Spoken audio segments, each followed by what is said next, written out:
Hey everybody, it's Professor there, and we are going to cover chemical equilibrium now. Let's do it. Turn off video, turn on share screen. And I learned how to hide the toolbar, which seems to be growing every second. All right, more. Hide floating meeting controls. Great. Hopefully that's still sharing. Is it? Let me just double check. Or you are sharing screen. Great. Hide it. It stops showing that I'm sharing it though when I do that. All right. Yeah, here's the OneNote. And let's put this up. And oh, we need to move to the next meeting. 18th meeting, 6th meeting for today. Lecture 18. Chemical equilibrium. All right, let's do it. I'm gonna put this over so we know how to tell it. All right, put this off to the side. Got my handy dandy pen. I can see the pen tips again. And we're ready to go. Chemical equilibrium. Oh, no, I have to pick a pen though. Chemical equilibrium. All right, so suppose you want to run a reaction and you want to keep track of how much is in the reaction vessel at any given time. So maybe you grow cell cultures, or maybe you do other things that have some content in them with some reaction that's going, and you want to know what's going on as the reaction proceeds. Let's do an example of a particular reaction we're going to keep track of, and we're going to make a little diagram to help us with this. Suppose you have a reaction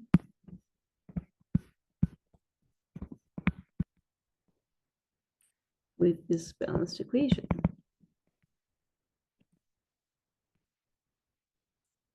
(3H2) in gaseous phase plus 1 N2, some gaseous phase in equilibrium with 2 NH3, also in the gaseous phase. All right, so let's take a few notes about what's going to happen. Suppose you want to run this reaction.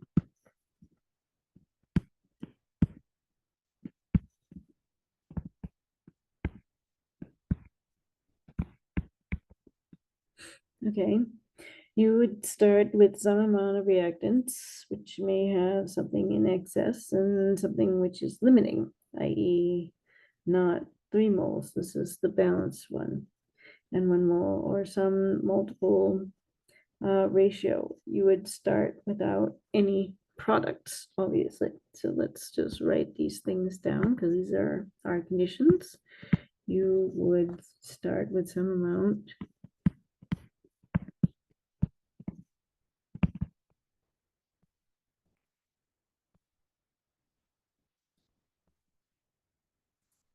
of reactants.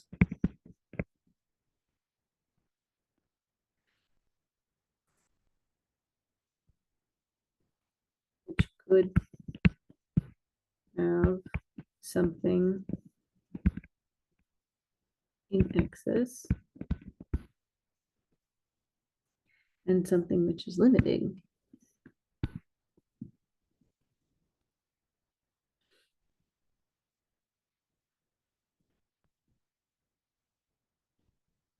All the days of Gen Chem, we do these kinds of problems, i.e.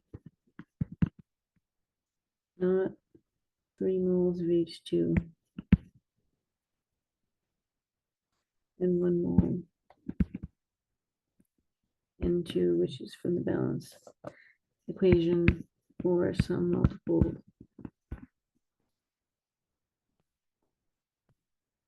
ratio.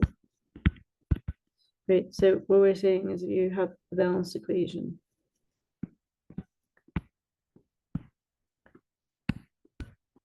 right here, like so, okay? You could put in the information exactly, so, I mean, you could have 3 moles of H2 and 1 mole of N2, but we're saying that you might not have that many moles because either maybe you have excess hydrogen or something, because, I don't know, you want to push the reaction more or something. Or you might just scale this up. So instead of having 3 moles of it, maybe you have a lot more moles of it. Like almost certainly you don't have, well, you might, I don't know, you might want to make more. Okay, so you'd have a different amount in your actual beakers, or how do you call them? Flasks, I guess. All right, so we could have some other scenario other than the exact amount from the equation. And I think we could agree that you wouldn't have any products at the instant that you started.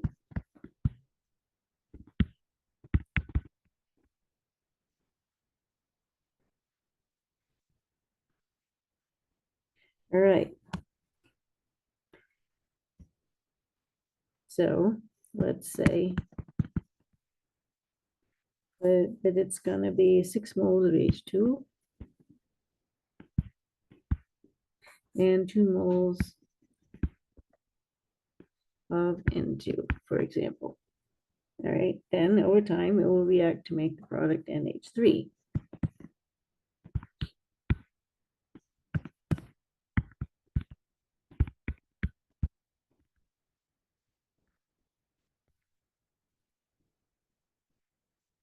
Make NH3. Let's draw a picture. So there's the instant of the reaction not started. Reaction in progress. Draw a little hourglass.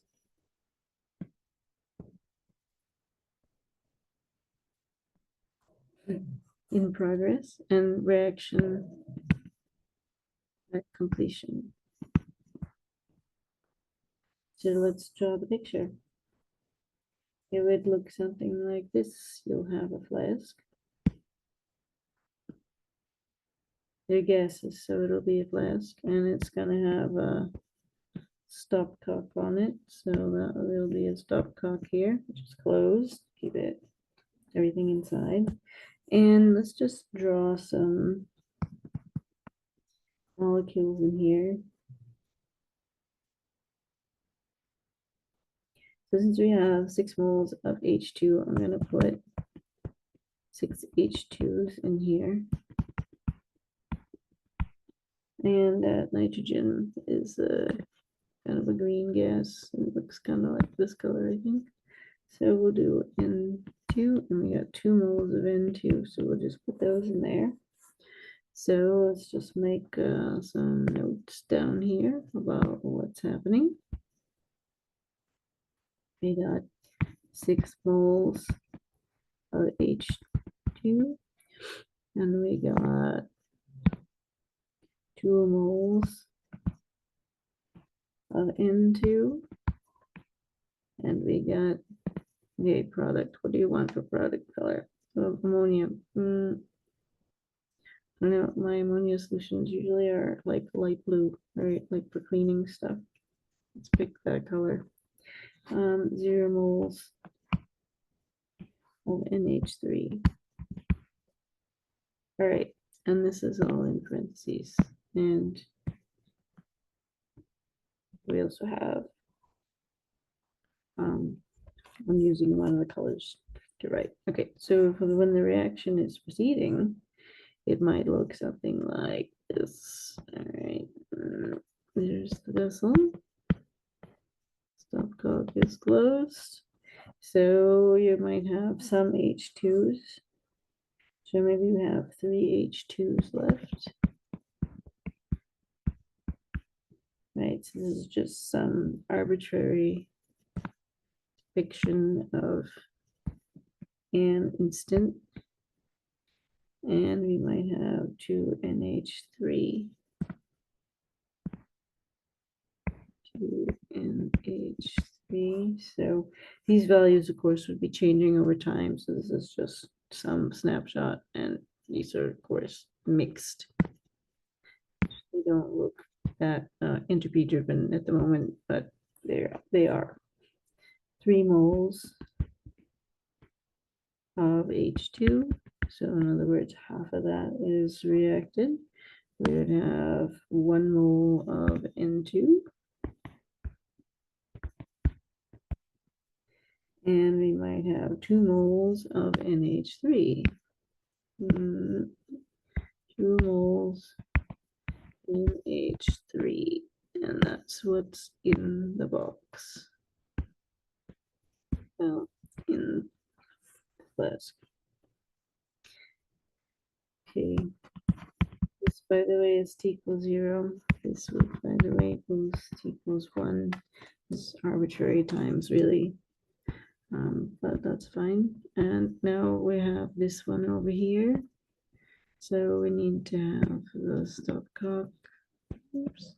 And it's the glass is melted a little bit during the reaction. No, just kidding. Okay, still closed. And we're gonna have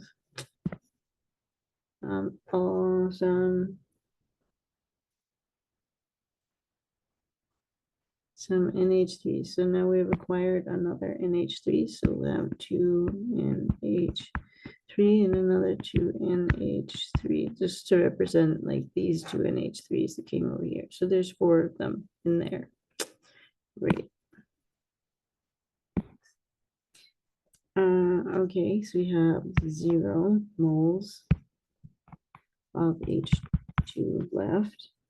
We're gonna have 0 moles of NH2. And we're gonna have, oh, no, this sparkly pen, how about this pen? And 4 moles of NH3. All right, and now we go here and we take our standard color and put that in brackets. All right, so we have our various things in there. So the flask is undergoing this process over time. We could even just put some little arrows indicating like that. And this will be t equals 2. These are more or less arbitrary times. Now, we're going to have this concept of the eta, which is, I like to think of as a sliding bar. It runs underneath the time. All right, so it's going to be like this. And we're going to have this eta, which is fancy to draw. It's, if I get it right. Looks like it's got that French hook on the bottom. And then I think it would look like a slide bar. Imagine you have an eta sliding bar where you could just take this and slide it along here, right, to whichever position you want. It's the reaction coordinate slide bar. So the reaction coordinate is an invisible pointer that one would use to track how a reaction is running over time. And so that is what the eta is going to keep track of, but we're going to need to plug in eta. So we're going to keep track of this eta, and so we could place it at time equals 0, 1, or 2. So this is representing initial and final, and some of the time, of course, your time could be something else. But we'll just put in some arbitrary numbers and make some situations so that we can do a practice problem. All right, so the eta No, it's actually wrong. So let me hopefully show you the correct way to draw eta, which I hope I will get right.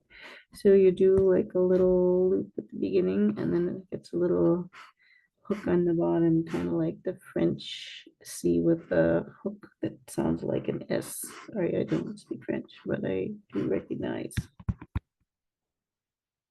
the letter. How much of the reaction has proceeded?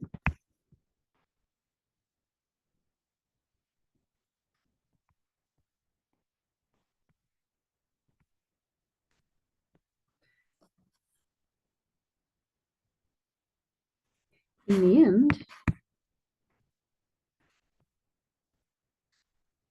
there is an equilibrium of reactants.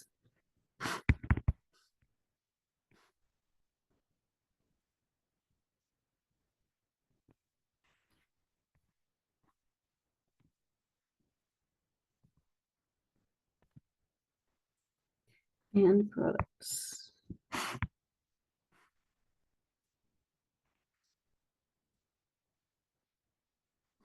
So in this case, we showed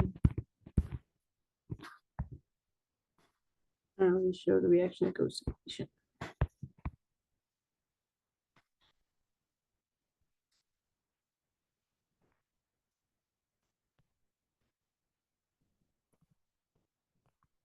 But you could also have a reaction that doesn't go to completion. So you could, excuse me, you could end up with more reactants than products.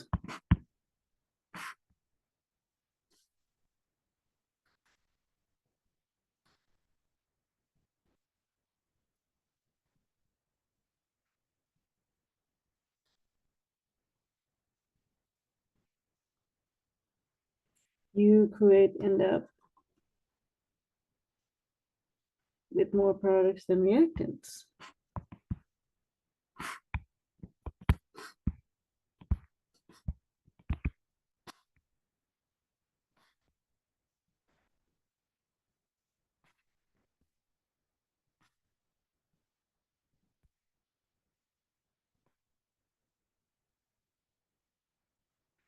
Products and reactants are going to be in equilibrium, and how much of each you have depends on the point of equilibrium, which can depend on the reaction conditions, such as the temperature, or like, for example, if you need to heat it.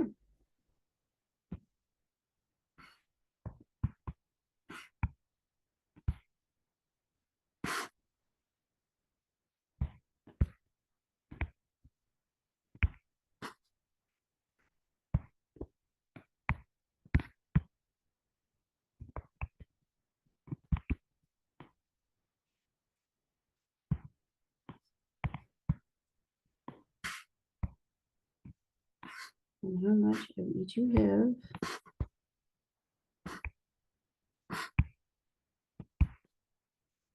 depends on the point of equilibrium.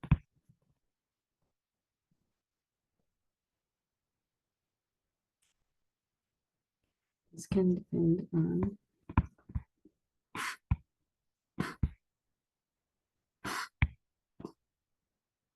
reaction on reactions, conditions, such as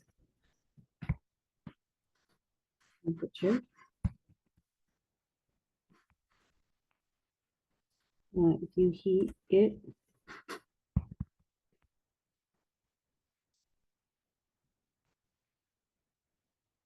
it may go to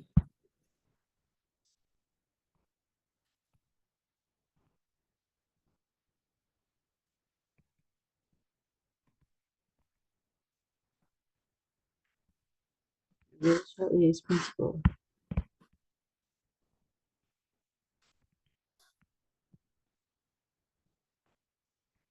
Yes. Right. Okay. Our task is to understand how much reactant and product there are going to be at any given point throughout the reaction, and where the equilibrium point lies under given conditions. The task is to understand how much reactant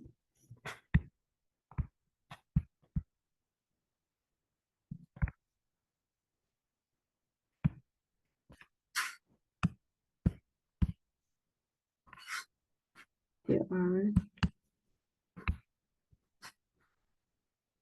at a given point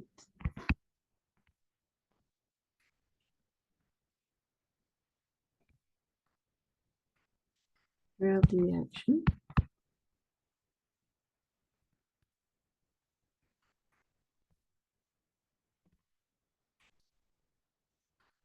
And where the equilibrium point lies under given conditions.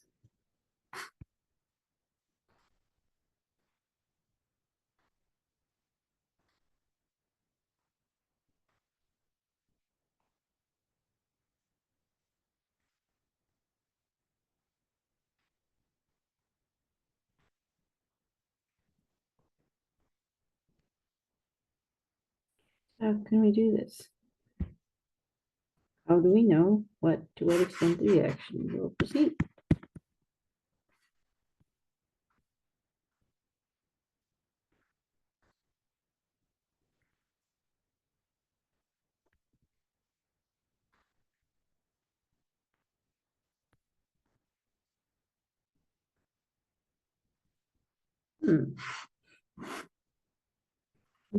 If we proceed,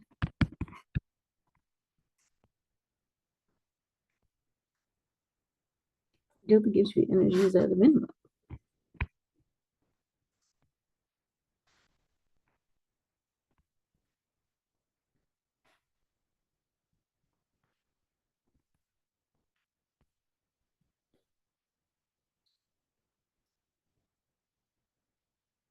So we can actually write that another way. It will proceed until the change in the Gibbs free energy is 0.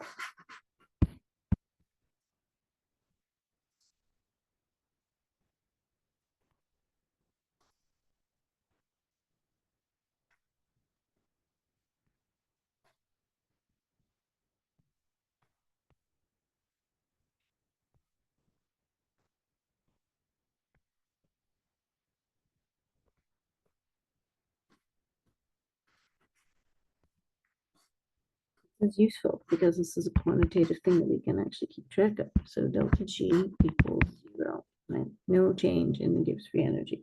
That means it will stop that point. Or we can also write equivalently, it will proceed until the chemical potentials are equal to 0.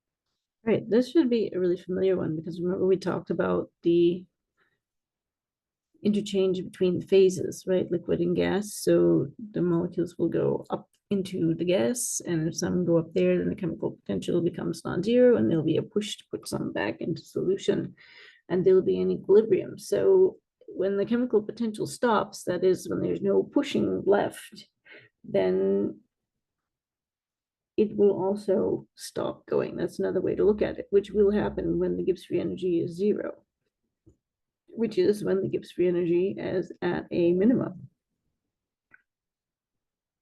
We're proceeding to the chemical potential equal to 0. So we could write this. Uj equals 0.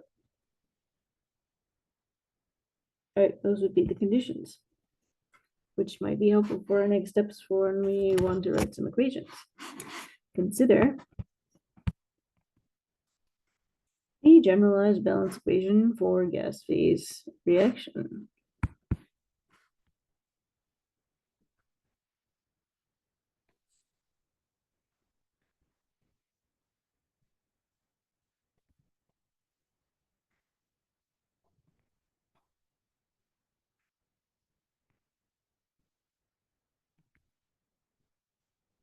for gas phase reaction.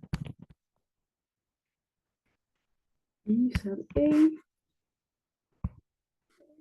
and some gas form plus Boltzmann's regular V. E gas is in equilibrium with E sub Y in gaseous form plus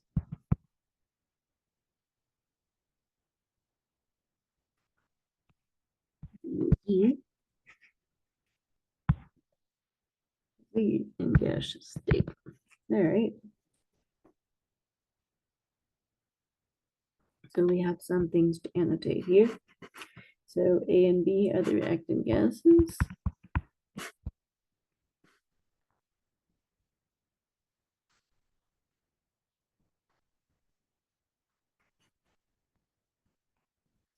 I and Z are going to be the product.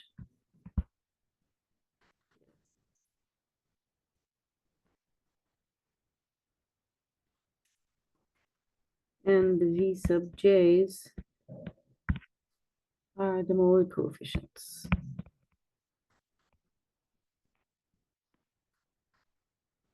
And the balance equation of gas J.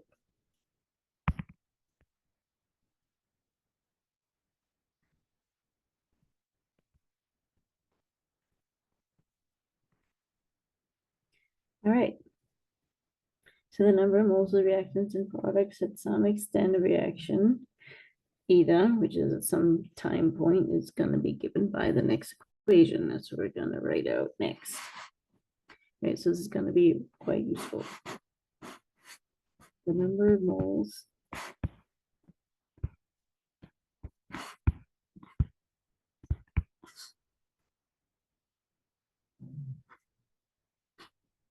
of the reactants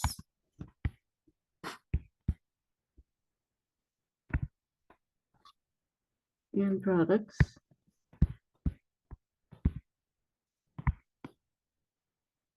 at some extent of reaction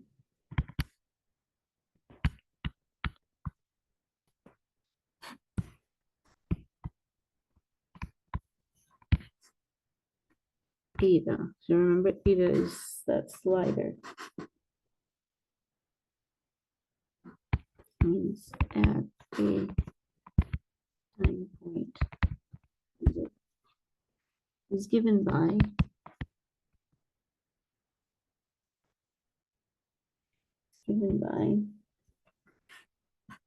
n sub A equals n A0 minus V A eta, oops, and B equals n V sub 0, the initial amount, minus VB times eta. And then on the other side of the equation, we have number of y equals ny0 plus v y also times eta. Everything's times eta more or less. And nz equals nz0 plus v z times eta. So for our example, we could write the dependence on eta.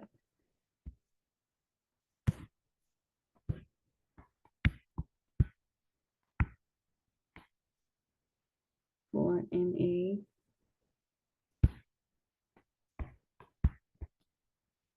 equals the number of H2s, right? So that's because that's a reactant, right? H2 reactant. We write the dependence on eta.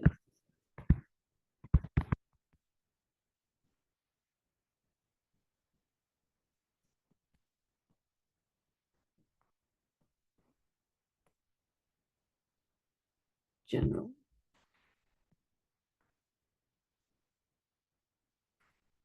Like this. N of H2 equals N of H2 0 minus B of H2 should be a little smaller, subscript B of H2 times eta.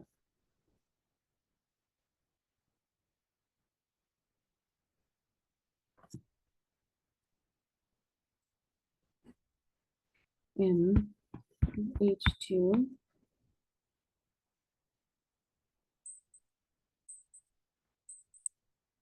is equal to 6 moles minus 3 moles times eta. Okay, so where did those numbers come from? Well, they came from, let's go back up here, came from our setup. So we say we started with 6 moles, and as it's proceeding, there's 3 moles left at the time point 1, which we're selecting arbitrarily.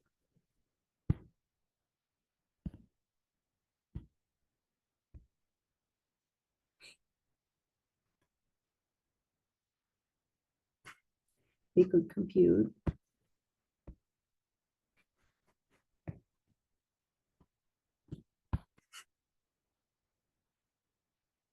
N of H2 equals 0. So in other words, let eta to 0. All right, that's what that means to do. So now sub it in. And the number of H2 is equal to 6 moles, 3 moles, and 0. Solve. Excuse me. Excuse me. And H2 6 moles. Right, because this is 3 moles times 0, and that goes away. In other words, we begin with 6 moles of H2 in the reaction vessel.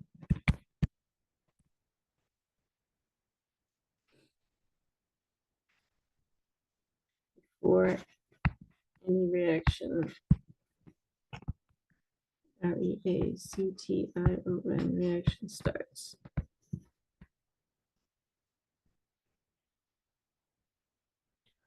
Now we're going to compute NH2 at T equals 1.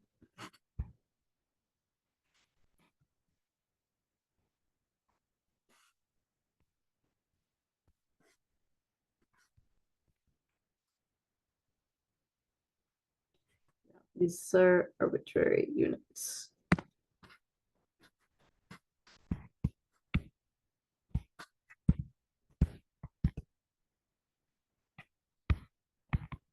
It's just some time between the start and the end.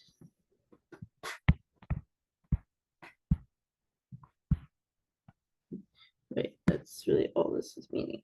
Okay. Right, because basically your eta is sliding along. So now what we're going to do is set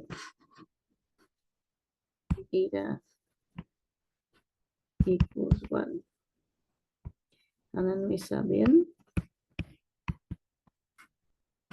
So n, the number of H2 equals 6 moles, minus 3 moles, minus 1. Right, so that's the eta. Okay, so now we solve. And the H2 equals 6 moles, 3 moles, moles, 3 moles. Great. So what this tells us is that T1, T equals 1. There are 3 moles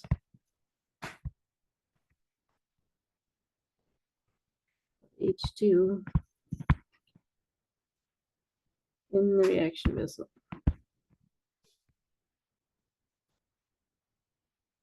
Since 3 moles of original 6 are used up.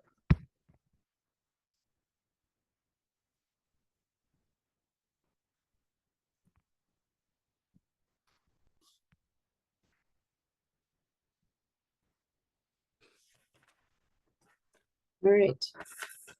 Now let's proceed to D equals 2.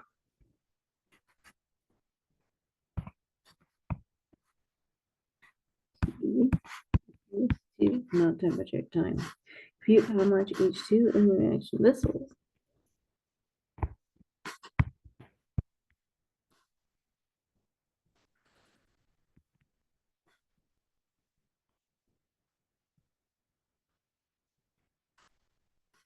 So we're going to set eta equal 2.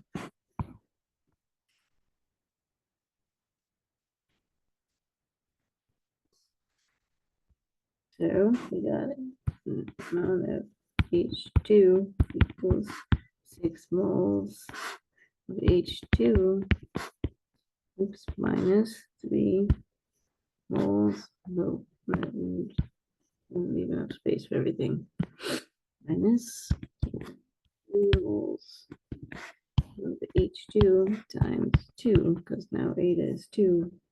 So then we see this one, the amount of H2 equals 0 mole of H2, which makes perfect sense because the reaction's over. In other words, at T2, the reaction has gone to completion.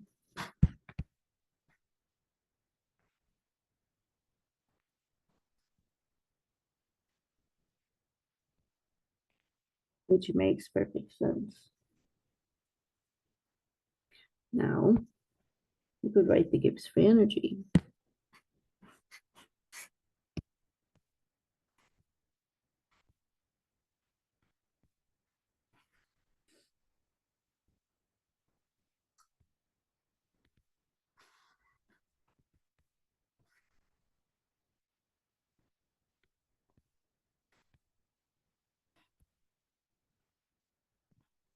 All right, let's see. P is a function of Tp and Nj.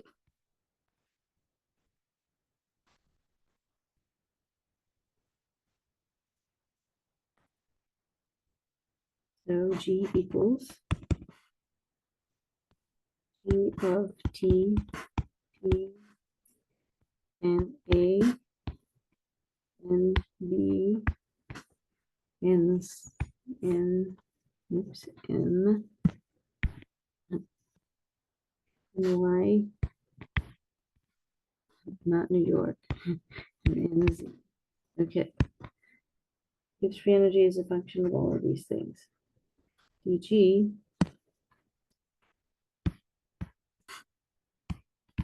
is given by the total derivative.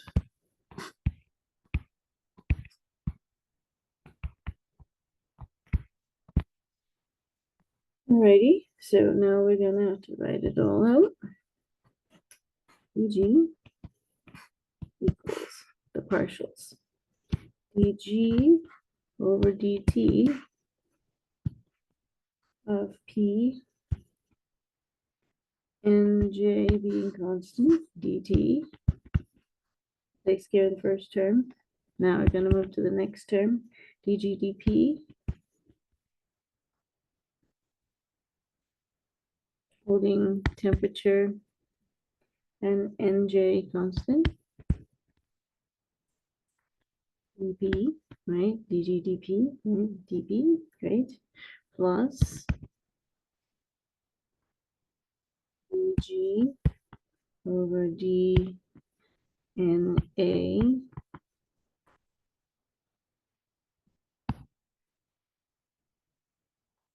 in t and p and n sub j, except the one we're taking with respect to, so we'll now exclude that d n sub a, not dna, but a little different. Change with respect to a plus dg dnb. What we hold constant now? Temperature, pressure, and nj not equal to b dnb plus dg dny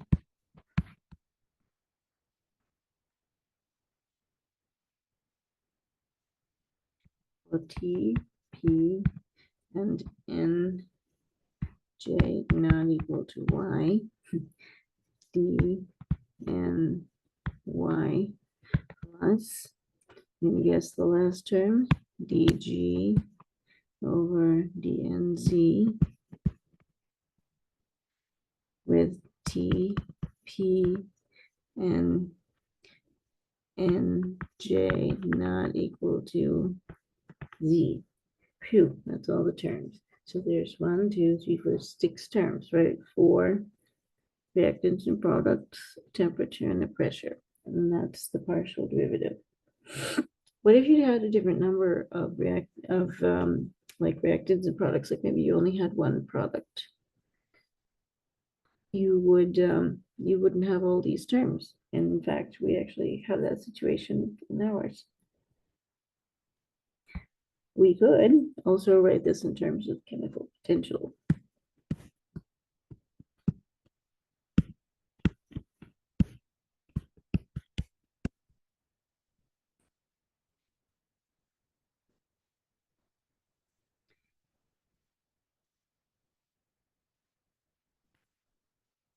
All right, so we need this fact to recall.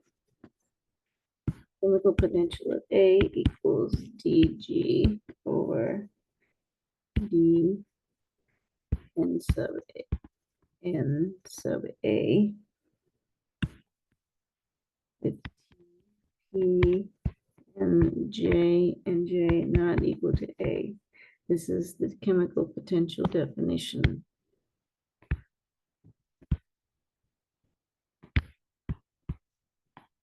Right? How much it would move if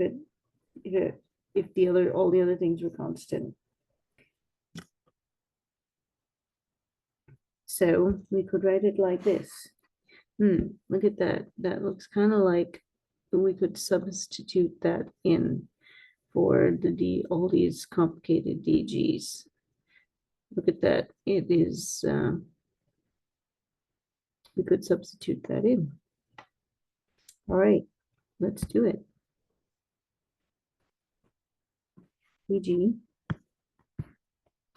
equals negative S dt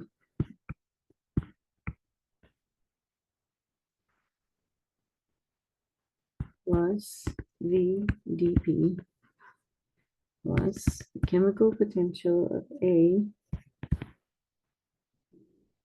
and A plus chemical potential of B, D, and B plus the chemical potential of Y, D, and Y plus the chemical potential of Z, D, and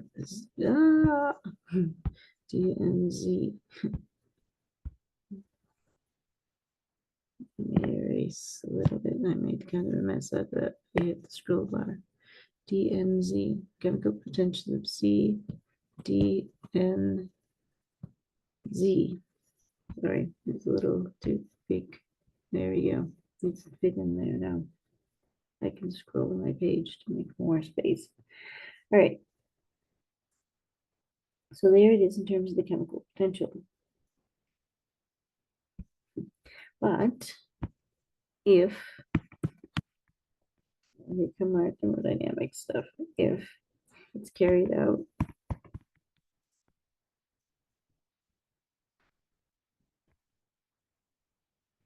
constant temperature and pressure,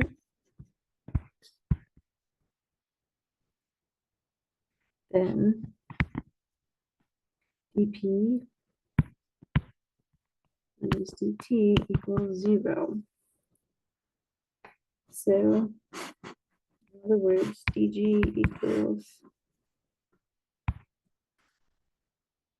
dj dnj at constant temperature and pressure. Alternately, this could be transformed in terms of the reaction coordinate.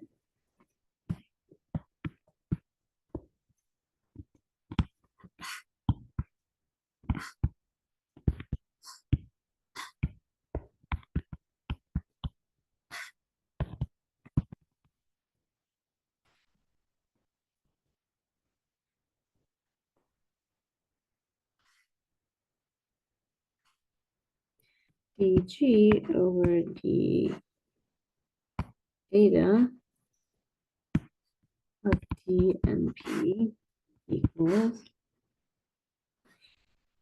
v y mu y plus v z mu z minus v a mu a minus v b mu b. So we have products minus reactants. This is the products. And this is reactants.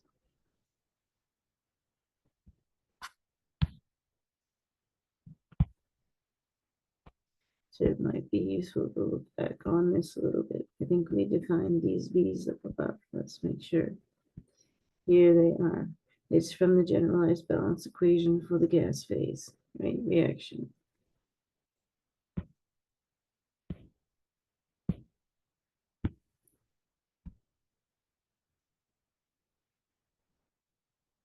We could also consider the rate of change in delta G.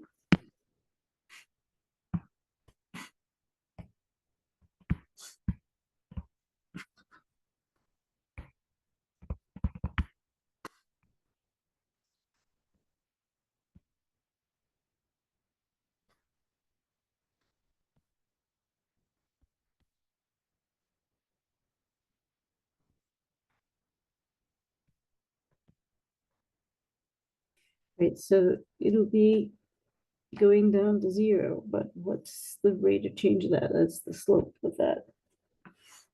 Delta G of R is defined as the change in Gibbs rate energy when eta changes by 1 mole. Change G when eta changes by 1 mole.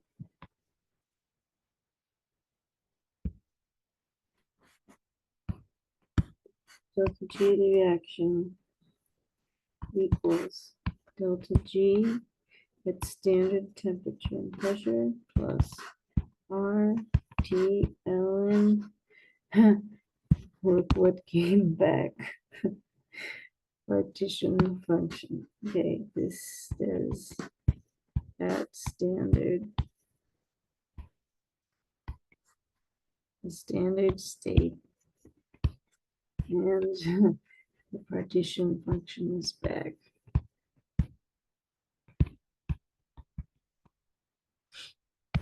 It's back. Keeps showing up. All right. For Q is given by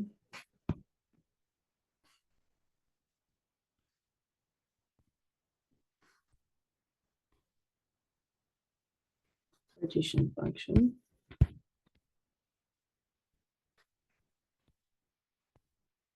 Right, so let's write the partition function.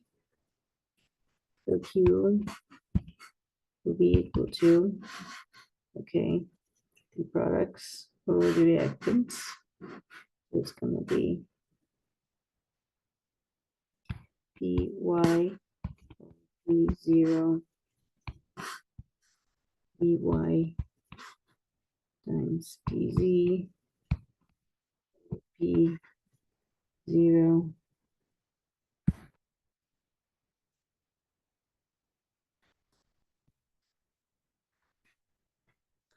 Pz, so products over, yeah, Q equals this whole thing. Pa P0 is to the B A times P E over P0 raised to the VB. Okay, in other words, we have reactants up on the top, no products.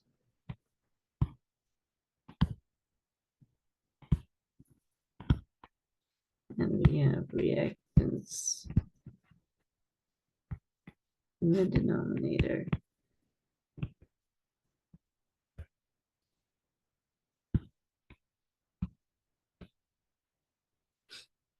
And Q equals the whole thing. I think there's some way to like grab this.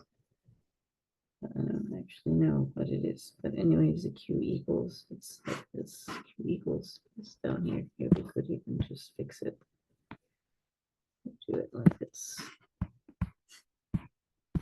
There, that's better.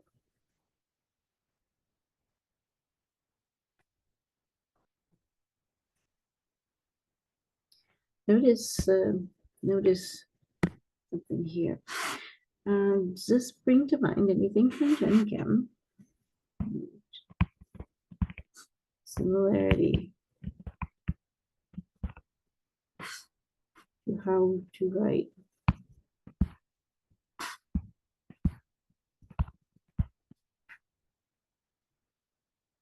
AEQ from your Gen Chem.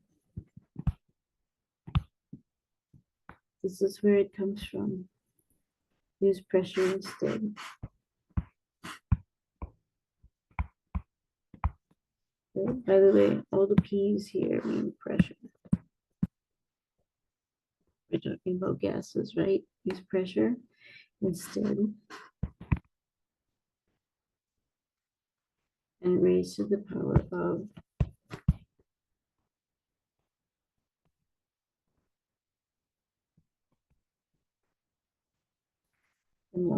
the molar coefficient.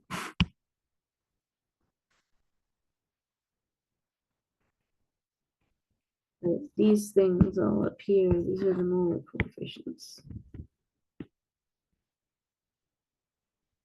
Right. Products over reactants.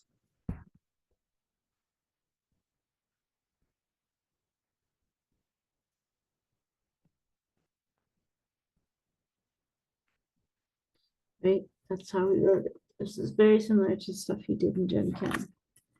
This shows you hopefully a bit of insight as to why that form is that way. We can also write an additional equilibrium condition.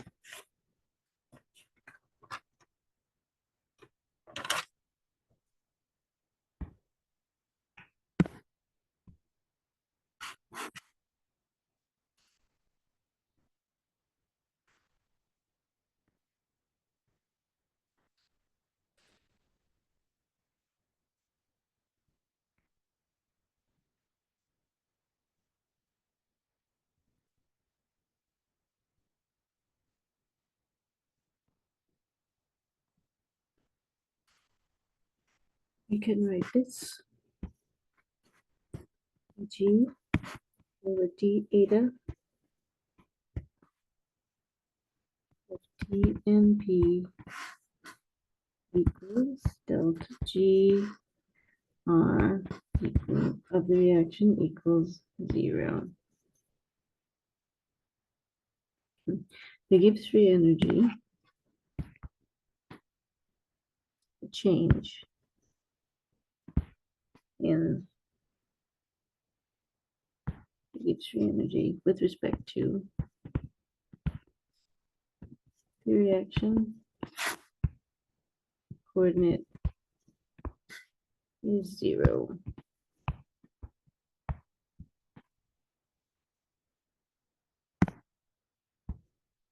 So we said delta G 0 equals 0. The equation above,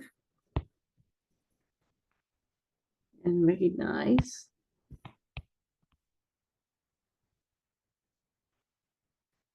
the reference states all the pressure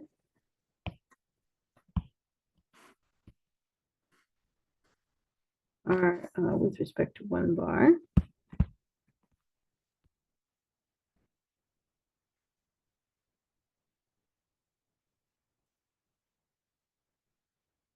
As are all the other pressures.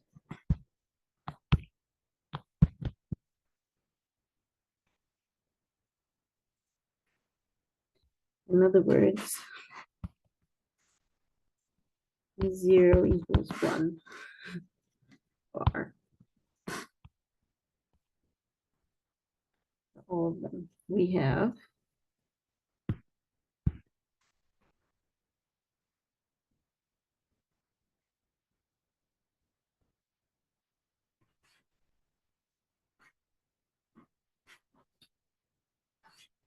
zero equals delta G prime for reaction plus R T ln Q. Could rearrange.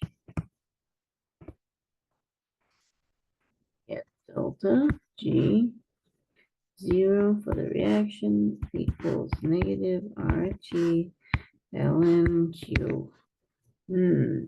This is looking like a familiar equation. Sub for Q. Delta G 0 R equals negative RT ln. Now we got some stuff to write here. Pressure Y to the Vy, pressure C to the Vz over pressure A to the Va, pressure B to the Vv.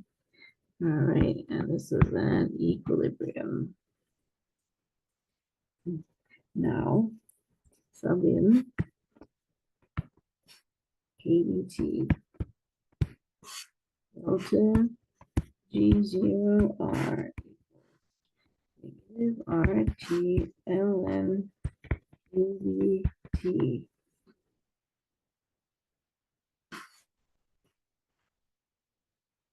Right, and you could also sub in for KQ. Delta G0 R equals negative RT ln KEQ. Any of these could be substituted in for what Q is going to be.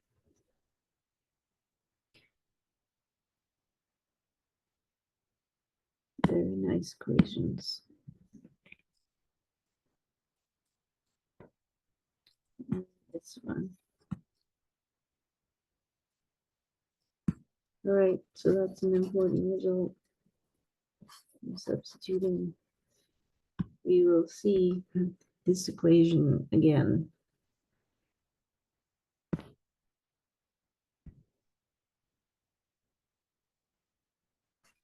Now this is the Chatelier's principle.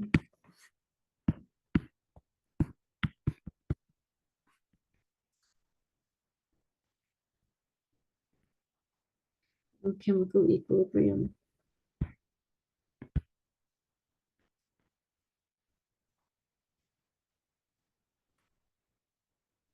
If the chemical reaction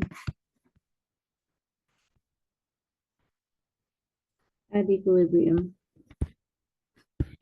is subjected to a change in conditions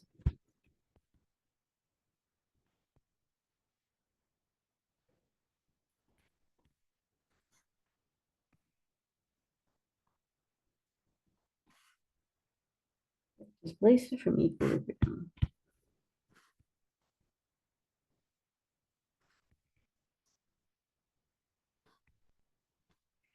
What happened? Then the reaction adjusts towards a new equilibrium state.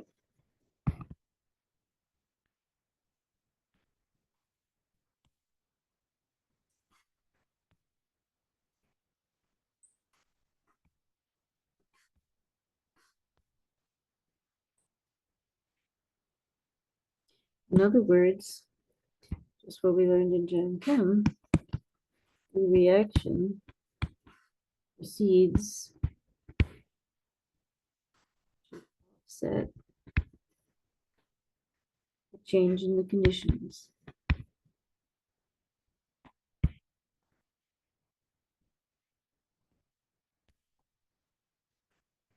Let's take a look at an example.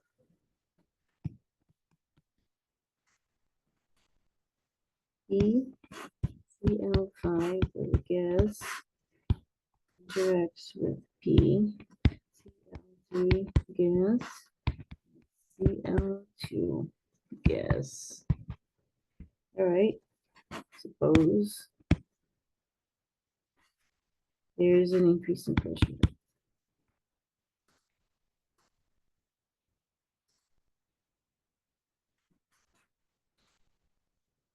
Means the number of molecules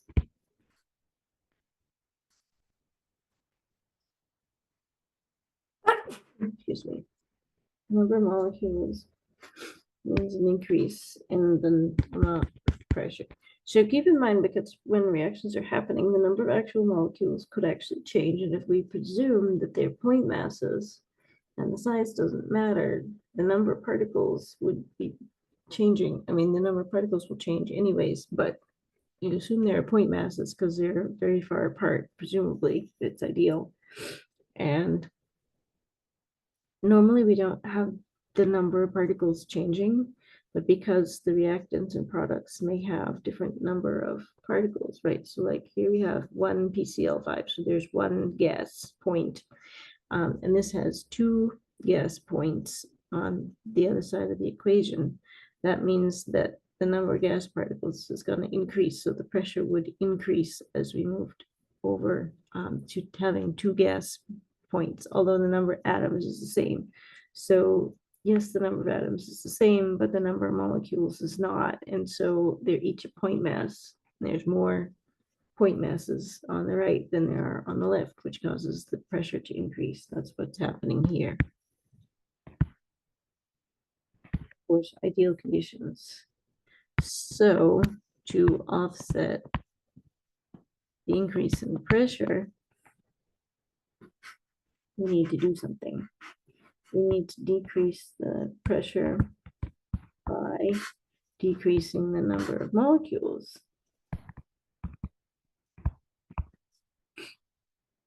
So the reaction will shift left.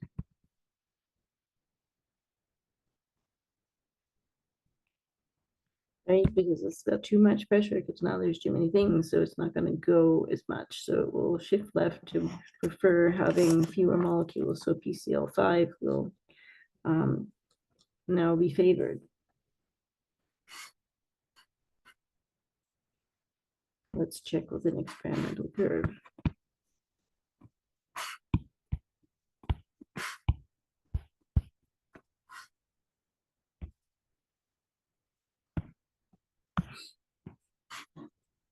This is fraction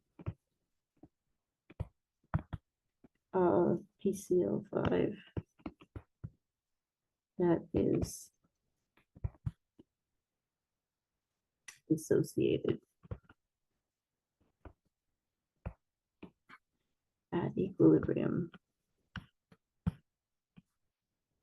versus pressure. Okay, so this is gonna be a fraction running from 0 up to 1.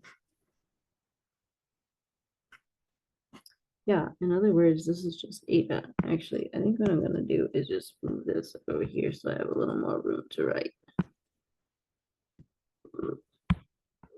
That's better. Eta EQ looks like I need to, let's plug in. With me for 1 sec. I think my laptop may be juice to make sure to plug in.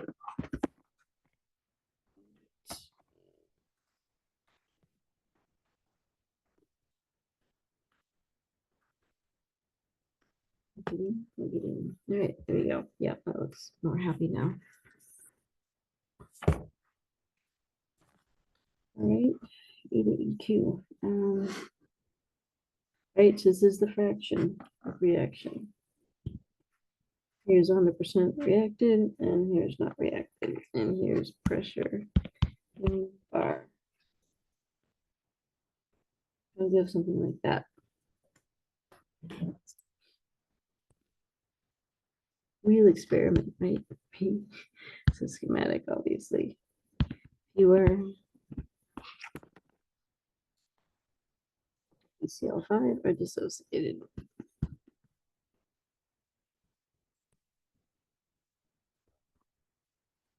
Into products. Equilibrium is driven left.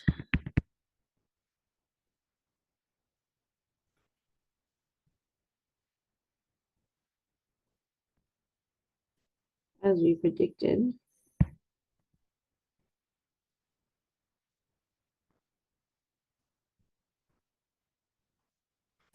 The application is Charlie is principle.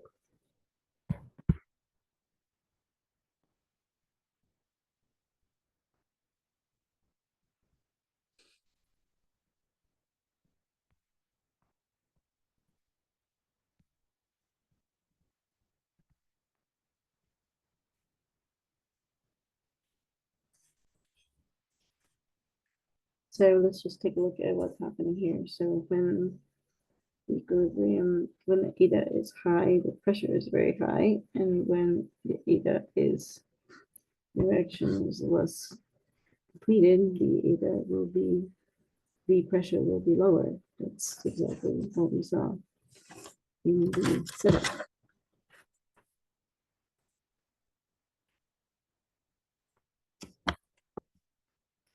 And finally, we can use the Gibbs free energy to calculate the equilibrium constant. P delta G 0 can be used to calculate the equilibrium constant. Okay. AP is related to the difference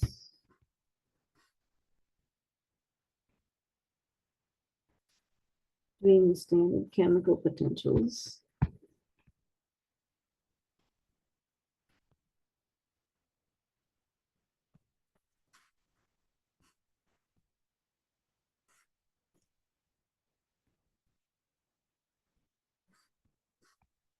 products and reactants called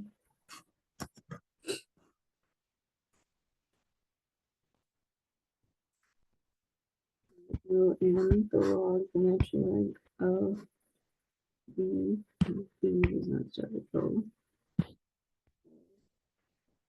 and quotient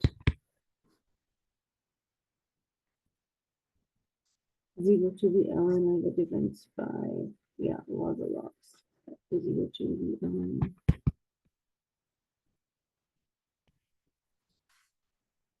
n of a difference.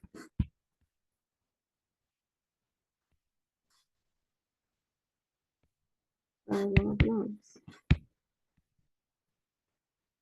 AKA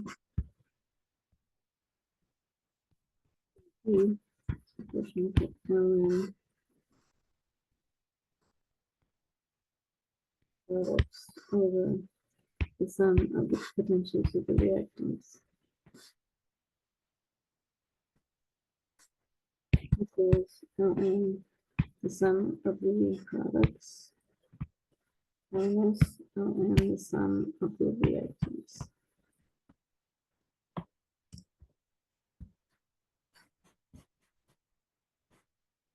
This is the equilibrium constant at pressure.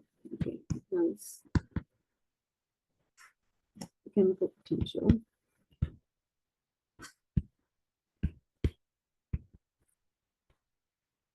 U is really the molar coefficient of the energy.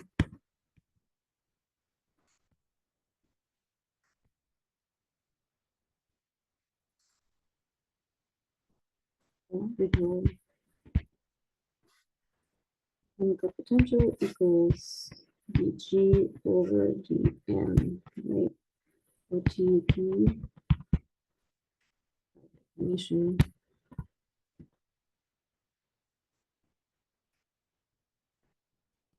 Its value referred to some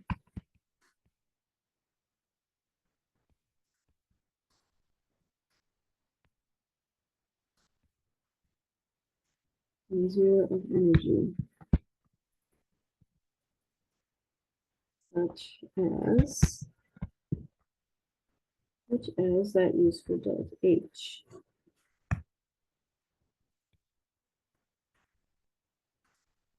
Heat and entropy of formation.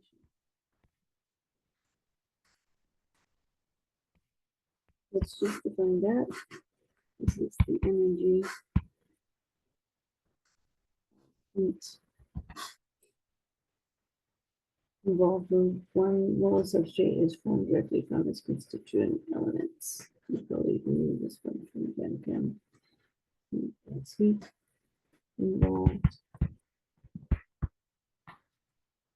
in one molar substance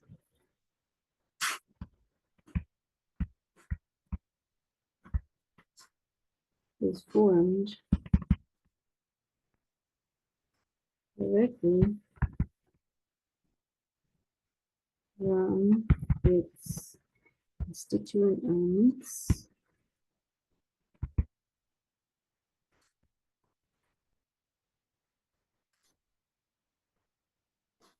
in a stable form.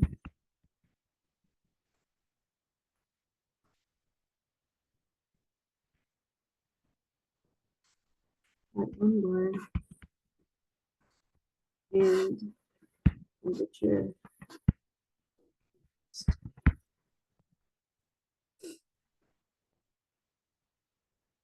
and delta HF.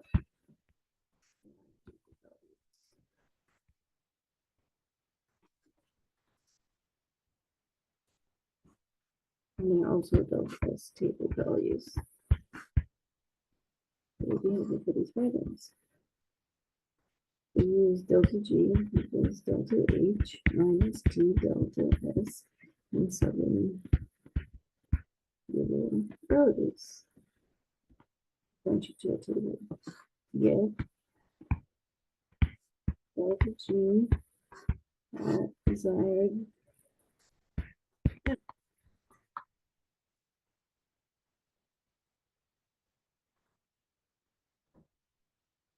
so, for example, we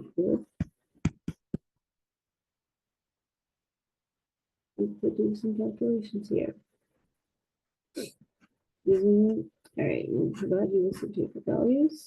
Calc E delta G0 reaction the function of T and equilibrium pressure at 298.15 Kelvin. All of this reaction. NH3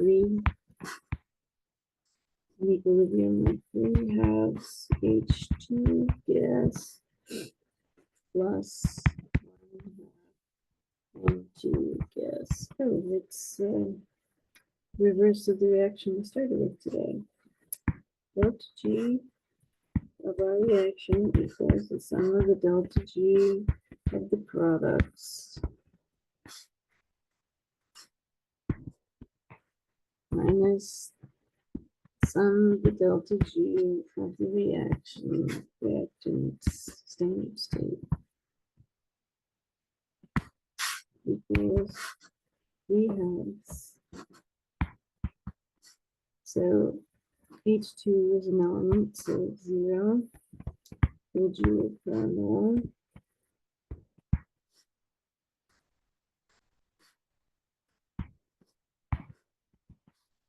It's 1/2 times the element and another element into 0 kJ per mole.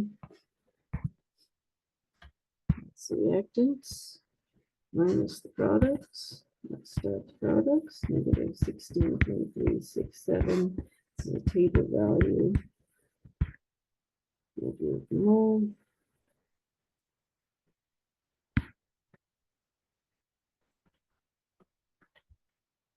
Equals positive 16.367 kilojoules per mole. And then we use this equation, ln kpt equals negative delta G0 over RT. Right, don't forget to use joules.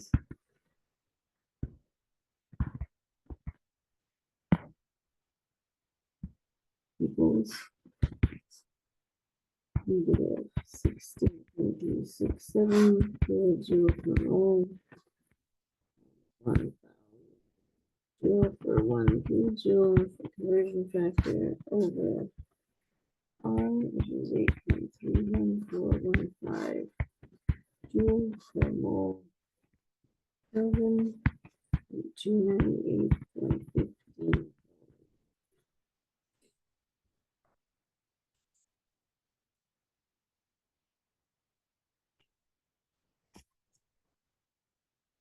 And you can simplify.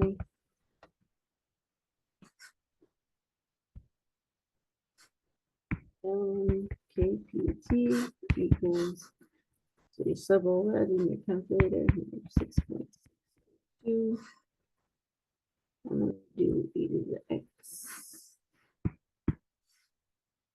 e to the ln, because we need to undo the logging, equals e to the negative 6.602, right, and then you get out. So e to the ln gives just kpt, right? Equals, when you put it in your calculator, 1.36 times 10 to the negative 3. Phew, that was a lot of work. The equilibrium constant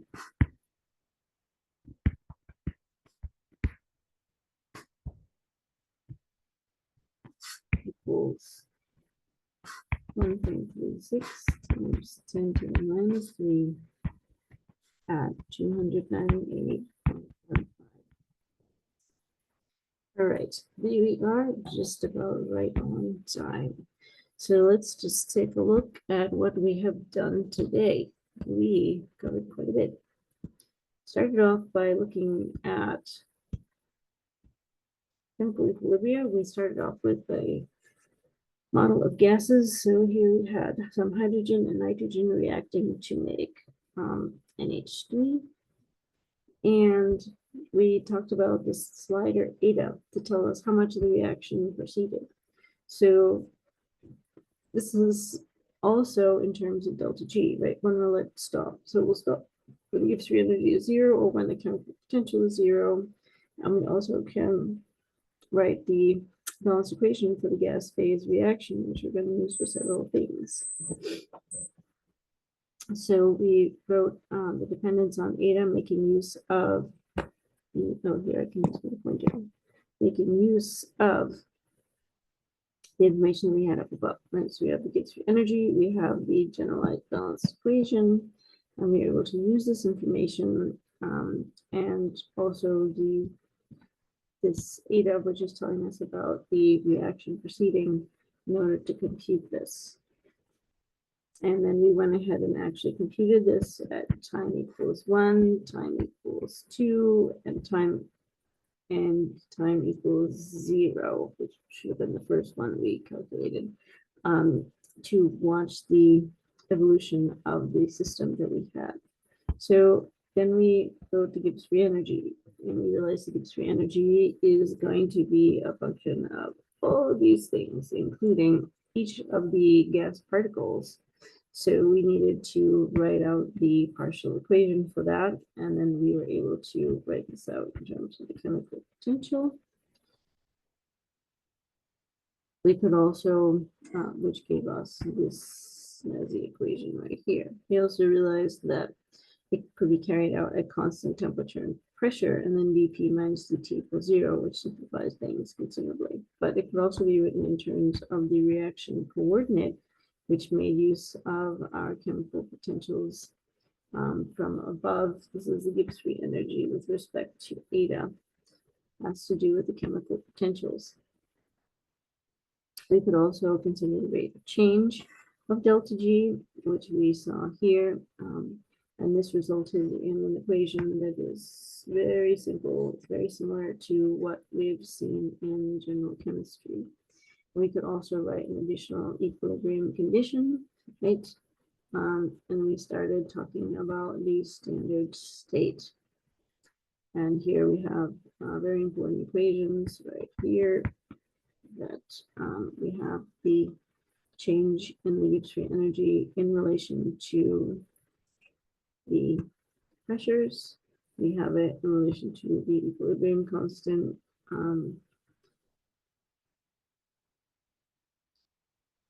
And so these are very important, which we will continue to see. Then we also took a look at the Chatelier's principle and looked at that with regard to this example here.